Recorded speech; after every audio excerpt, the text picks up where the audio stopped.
তো জনতা, আশা করছি তোমরা সবাই ভালো আছো কিংবা ভালো থাকার চেষ্টা করছো। আজকে তোমাদের আর একটা আনবক্সিং নিয়ে এলাম ফ্লিপকার্ট থেকে। আর ফ্লিপকার্টের বক্সগুলো এরকম আজকাল এই হালেই দিচ্ছে। ইভেন ওদের ওপেন বক্স ডেলিভারি ছিল, ওই জন্য বক্স ওপেন করেই দিয়েছে। তো কিছুই করার নেই, আর এর মধ্যে কোনো বিল দেয়নি। আগে তো তাও একটা বিল দিত। এবার এরা কি করেছে, ফ্রন্টে আজকাল ফ্রন্টেরই দেয়, মানে ব্যাকের ফটো না দিয়ে প্রো সিরিজেও। তো এটা 16 প্রো বক্স থেকে এমন করেই। আর যাই হোক, যে এই যে সিলটা দেয়, এই সিলটাও দেখতে অদ্ভুত টাইপের লাগে, মানে কেমন একটা।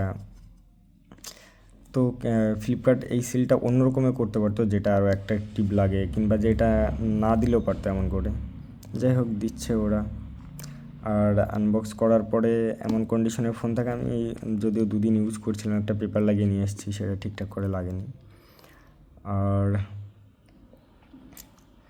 ফোন ইউজ করার পরে আমি যেটা দেখলাম, যে ফোনের মধ্যে তো শুধু এই কেবলটাই থাকে। কেবলটা এখনও আনর্যাপ করা হয়নি। একটা সিম ইজেক্ট টুল, যেটা দিলে ভালো, না দিলে আরও ভালো হয়, কারণ ওরা তো সব কিছু আজকাল দিচ্ছে না।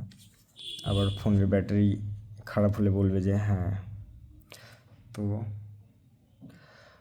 ফোনের যে প্রবলেমটা, যদি কভার ইউজ করা হয় তাহলে এটা মানে ভলিউম বাড়াতে গিয়ে এই যে বাটনটা, এই বাটনটা প্রেস হয় বারবার করে। এইটা একটা প্রবলেম, কারণ এখানে যদি স্লাইডার দিত তাহলে ভালো হতো। সেটা বাদ দিয়ে এরা কি করেছে এরাই জানে, এটা একটা ফালতু জিনিস।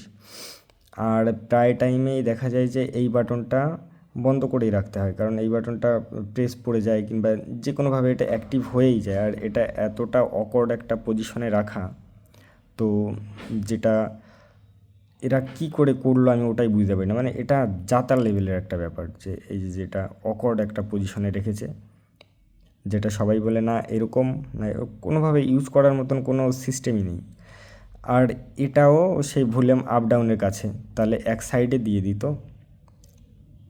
মানে পাওয়ার বাটনের উপরেই ভলিউম আপ ডাউন দিত, সেটাও না। মানে এইটা প্রচণ্ড একটা ইরিটেটিং একটা ব্যাপার, যে এর উপরে এই যে যেটা, এটাও একটা বাটন টাইপের দিয়েছে, যেটা স্লাইডার টাইপের ছিল সেটাই ভালো ছিল।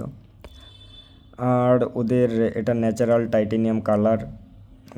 আর ফোনটা যতটা ওরা বলে যে ব্যাটারি ব্যাকআপ যতটা দেওয়ার কথা, ওর থেকে আমার S24-এ আরও বেশি ব্যাটারি ব্যাকআপ দিত স্যামসাংয়ের।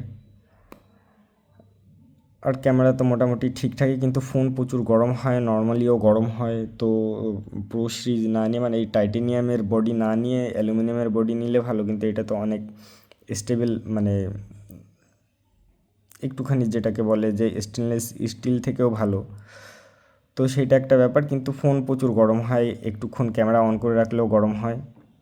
যাই হোক, এটা জাস্ট আনবক্সিং ছিল। তো ভিডিও এই পর্যন্তই। তো ফোনের বক্সের মধ্যে আমরা এই পাই, আর কিছু পাই না। আর এই যে যেমন ক্যামেরা বাটনটা অটোমেটিক কখন প্রেস হয়ে অন হয়ে গেল এটা আমি বুঝতেও পারছি না। তো এটা একটা ইরিটেটিং জিনিস প্রচণ্ড। এটা না দিলে, এটা কেন দিয়েছে বুঝলাম না, না দিলেই বেটার হতো। ওরা কি করে, মানে লোককে বোকা বানায় নাকি বোকা ভাবে, সেটাই বুঝতে পারি না। বোকা তো ভাবেই, আর বোকা বানায়ও, দুটোই করে। তো তোমরা ভালো থাকার চেষ্টা করো, আবার অন্য দিন অন্য কিছু নিয়ে আসবো। টাটা।